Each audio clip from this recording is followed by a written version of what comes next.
सालों पहले एक शहर में साहूकार रहता था, जिसके 7 बेटे और एक बेटी थी।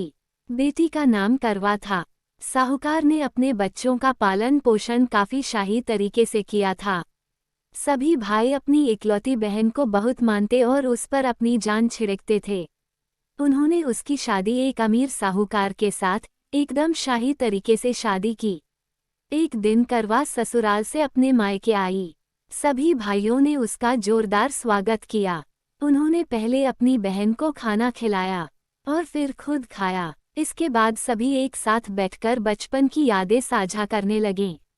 इसी तरह कुछ दिन बीतते चले गए।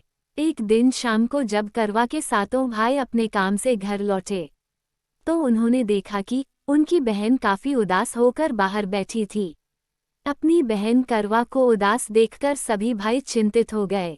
वो तुरंत उसके पास गए और उदासी का कारण पूछने लगे।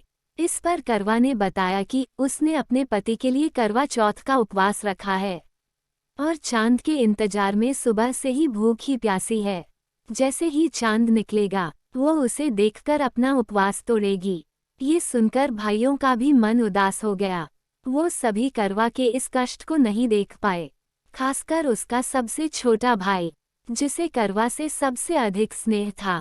बहन को भूखा प्यासा देखकर सभी भाई कुछ ऐसा उपाय सोचने लगे जिससे वो अपनी बहन का कष्ट दूर कर सकें। तभी उन्हें एक तरकीब सूझी। सभी भाई तुरंत एक पीपल के बड़े से पेड़ के पास पहुंचे।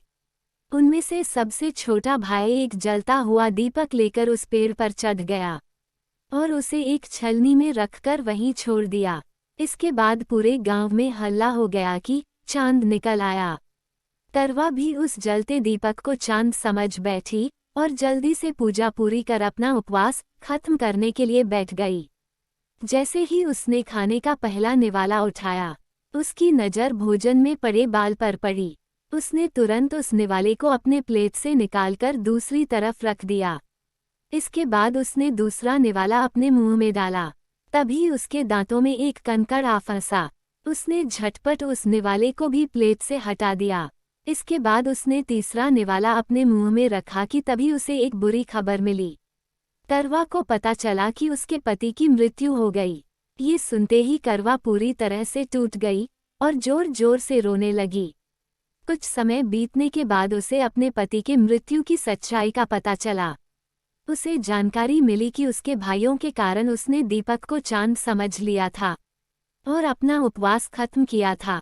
इस वजह से देवता नाराज हो गए और उसके पति को मृत्यु दंड की सजा सुनाई।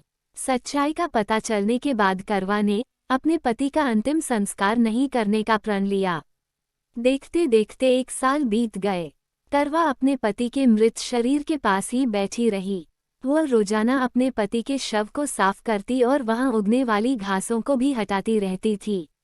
1 साल के बाद फिर से करवा चौथ का पर्व आया।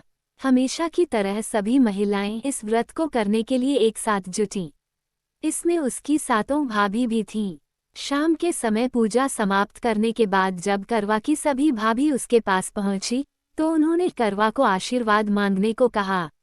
इस पर करवा ने सभी से एक एक करके अपने पति को जीवित करने का वरदान मांगा। करवा की यह मांग उसकी भाभी पूरी नहीं कर सकती थी। उन्होंने करवा को समझाया भी, लेकिन वह नहीं मानी। फिर उसकी एक भाभी ने बताया कि उसके छोटे भाई के वजह से ही ऐसा हुआ है, तो उसकी छोटी भाभी ही इस स्थिति को ठीक कर सकती है। ये सुनकर करवा अपनी छोटी भाभी के पास गई और उनके पैर पकड़कर अपने पति को जीवित करने का आशीर्वाद मांगने लगी। पहले तो उसकी छोटी भाभी ने बहुत टाला, लेकिन अंत में उसकी छोटी भाभी ने अपनी तर्जनी उंगली को काटकर उसमें से अमृत की एक बूंद करवा के मृत पति के ऊपर डाल दी। जैसे ही अमृत की बूंद उसके ऊपर गिरी, वह जिंदा हो गया और जय श्री गणेश के नारे लगाने पड़े। इस घटना के बाद से ऐसी मान्यता है कि करवा चौथ का व्रत करने से गौरी शंकर खुश होते हैं और महिलाओं के सुहाग की रक्षा का वरदान देते हैं। कहानी से सीख। इस कहानी से यह सीख मिलती है कि इंसान को हमेशा सच्ची भक्ति से पूजा पाठ करनी चाहिए। अगर इसमें किसी प्रकार की कमी रहती है तो उसके बुरे परिणाम भुगतने पड़ सकते हैं।